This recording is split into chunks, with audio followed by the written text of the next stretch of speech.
सनातन परंपरा और अध्यात्म के सबसे बड़े केंद्र काशी नगरी में जब रात का सन्नाटा गहरा होता है और मणिकर्णिका घाट पर महाकाल की अग्नि शांत होने लगती है, ठीक उसी समय सुबह के 3:40 पर ब्रह्मांड में एक ऐसी अदृश्य हलचल शुरू होती है जिसे आधुनिक विज्ञान भी पूरी तरह समझने में असमर्थ है।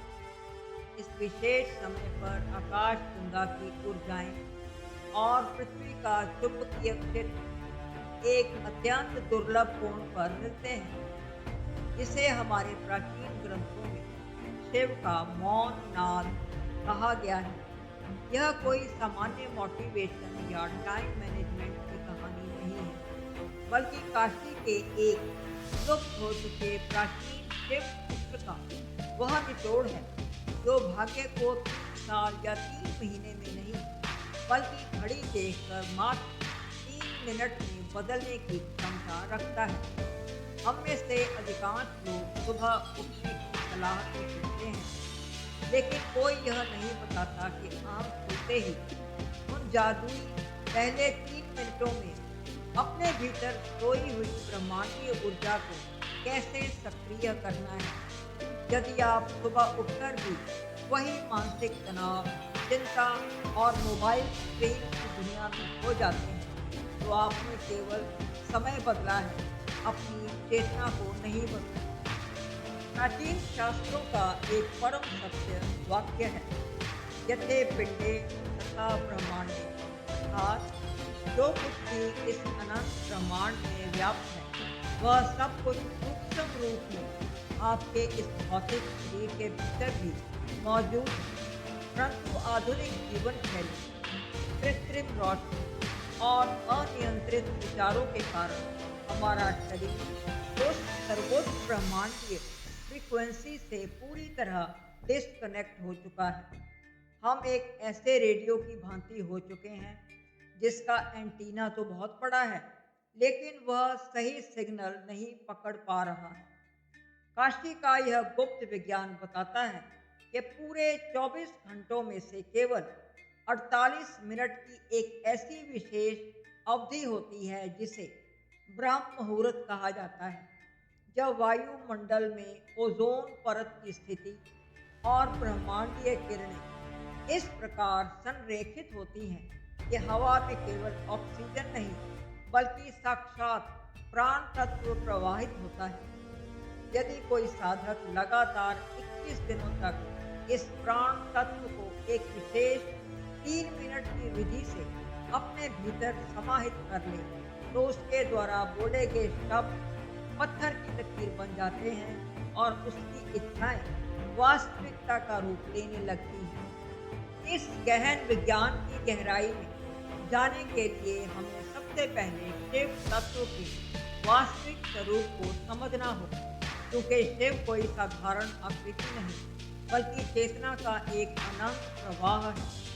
जब आप रात को गहरी स्वप्नहीन निद्रा में होते हैं, तब आप अनजाने में ही उसी शिव तत्व और शून्य स्थिति के सबसे करीब होते हैं। लेकिन जैसे ही सुबह कोई अलार्म बजता है और आप झटके से उठते हैं, तो वह दिव्य कनेक्शन पल भर में टूट जाता है। प्राचीन काल वेदन सूत्र कहता है कि ब्रह्म मुहूर्त में जागना केवल बिस्तर छोड़ना नहीं है, बल्कि नींद के लोक से जागृति के लोक में अपनी चेतना का अवतरण करना है। ठीक वैसे ही जैसे माँ गंगा शिव की जटाओं से उतरकर पृथ्वी पर अवतरित हुई थी, लोग अक्सर सबसे बड़ी भूल यह करते हैं कि वे सुबह उठते ही दिमाग पर पढ़ाई, काम या दुनिया भर की चिंताओं का इनपुट डालना शुरू कर देते हैं, जबकि यह समय इनपुट का नहीं, बल्कि गिटार के तारों की तरह अपने शरीर और मन की ट्यूनिंग करने का है। यदि गिटार के तार ही बेसुरे होंगे, तो आप चाहे कितनी भी मेहनत कर लें, संगीत हमेशा कर्कश ही निकलेगा। अब प्रश्न उठता है कि इस जादुई परिवर्तन के लिए केवल 21 दिनों का ही चक्र क्यों निर्धारित किया गया है। हमारे सूक्ष्म शरीर के भीतर सात प्रमुख ऊर्जा केंद्र यानी चक्र होते हैं। मूलाधार से लेकर सहस्त्रार तक। और सनातन विज्ञान के अनुसार हर एक चक्र के तीन अलग अलग तल या आयाम होते हैं। जब हम 7 को 3 से गुणा करते हैं तो संख्या आती है 21। यह कोई संयोग या रैंडम नंबर नहीं है, बल्कि मानव शरीर को पूरी तरह रीप्रोग्राम करने का एक पूर्ण गणितीय चक्र है। जब ब्रह्म मुहूर्त में आपकी आंखें खुलती हैं, तब आपका मस्तिष्क थीटा वेव फ्रीक्वेंसी में होता है, जो कि अवचेतन मन की वह उपजाऊ अवस्था है जहां बोया गया कोई भी विचार एक विशाल वटवृक्ष बन सकता है। इसलिए काल भेदन सूत्र का पहला और सबसे कड़ा नियम यह है कि जैसे ही आपकी नींद खुले, आपको अपने शरीर को तनिक भी नहीं हिलाना है और बिस्तर से तुरंत कूदना नहीं है, क्योंकि स्थिरता में ही शिव का वास है। उस परम शांति के क्षण में आपको अपनी आंखें बंद रखते हुए 3 मिनट की त्रिआयामी मानसिक क्रिया को आरंभ करना होता है। इस 3 मिनट की दिव्य तकनीक का जो पहला मिनट है, वह पूरी तरह से आपके भौतिक शरीर यानी अन्नमय कोश को समर्पित है। जैसे ही आपकी चेतना वापस आए, बिना कोई शारीरिक हलचल किए अपना पूरा ध्यान अपने पैरों के अंगूठे से लेकर शरीर के शीर्ष भाग तक ले जाएं और महसूस करें कि आप इस नई सुबह को देखने के लिए जीवित हैं। इस संसार में हर दिन हजारों आत्माएं अपनी जीवन यात्रा समाप्त कर देती हैं, परंतु आज महादेव ने आपको एक और नया दिन, एक और नया अवसर उपहार स्वरूप दिया है। इस पहले 60 सेकंड में आपको अपने भीतर साक्षात महाकाल के प्रति परम कृतज्ञता और आभार की भावना को चरम पर ले जाना है। मन ही मन कहें, हे ब्रह्मांड के रचयिता, मुझे यह चैतन्य शरीर और नया जीवन देने के लिए आपका कोटि कोटि धन्यवाद। जब आप अपने दिन की शुरुआत इस दिव्य आभार के साथ करते हैं, तो आपके शरीर के भीतर सकारात्मक रसायनों का स्राव होता है और ब्रह्मांड को यह संदेश जाता है कि आप जीवन में और अधिक सुख समृद्धि प्राप्त करने के योग्य बन चुके हैं। इसके तुरंत बाद शुरू होता है दूसरा मिनट, जो आपके प्राणमय कोश को ऊर्जावान बनाने का समय है। इस चरण में आपको अपनी पूरी एकाग्रता अपनी नासिका से आने जाने वाली सांसों की गति पर टिका देनी है, क्योंकि सांस ही वह अदृश्य धागा है जो आपकी आत्मा को इस भौतिक संसार से बांध कर रखता है। ब्रह्म मुहूर्त में हमारे शरीर की 2 मुख्य ऊर्जा नाड़ी, ईड़ा और पिंगला, प्रकृति के प्रभाव से स्वयं ही एक अत्यंत संतुलित अवस्था में आने का प्रयास कर रही होती है। इस दूसरे मिनट में आपको शिव श्वास क्रिया का स्पंदन करना है, जिसमें आपको केवल सांसों को देखना है और यह विजुअलाइज करना है कि हर अंदर आती सांस के साथ ब्रह्मांड की सुनहरी दिव्य ऊर्जा आपके भीतर समा रही है और हर बाहर जाती सांस के साथ आपके शरीर की बीमारी, सुस्ती और नकारात्मकता काले धुएं के रूप में बाहर निकल रही है। यह कोई कपोल कल्पना नहीं, बल्कि एक शक्तिशाली मानसिक रीप्रोग्रामिंग है जो आपके शरीर की एक एक कोशिका को ऊर्जा से भर देती है।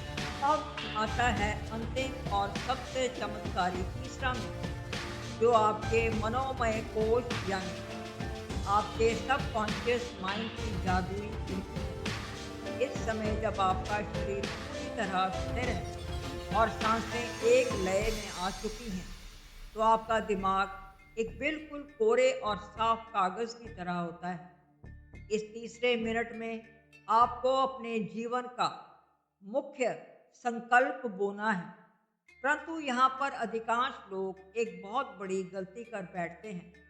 वे अक्सर सोचते हैं कि मैं अमीर बनना चाहता हूँ या मैं रोग मुक्त होना चाहता हूँ, जबकि चाहना शब्द आपके भीतर की कमी को दर्शाता है।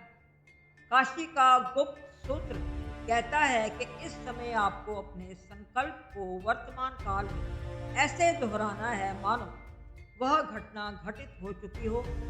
अपने मन की बंद आंखों से देखें कि मैं परम शक्तिशाली हूँ।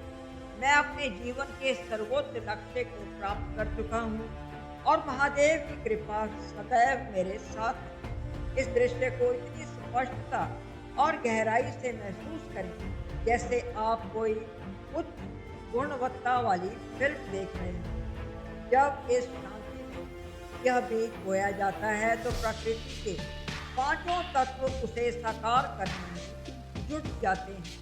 लेकिन याद रहे, इस काल भेदन के 21 दिनों के मार्ग को 3 विशिष्ट चरणों में विभाजित किया गया है और यह यात्रा इतनी सरल नहीं होने वाली, क्योंकि यह आपके पुराने स्वरूप की मृत्यु और एक नए ऊर्जावान स्वरूप का जन्म है।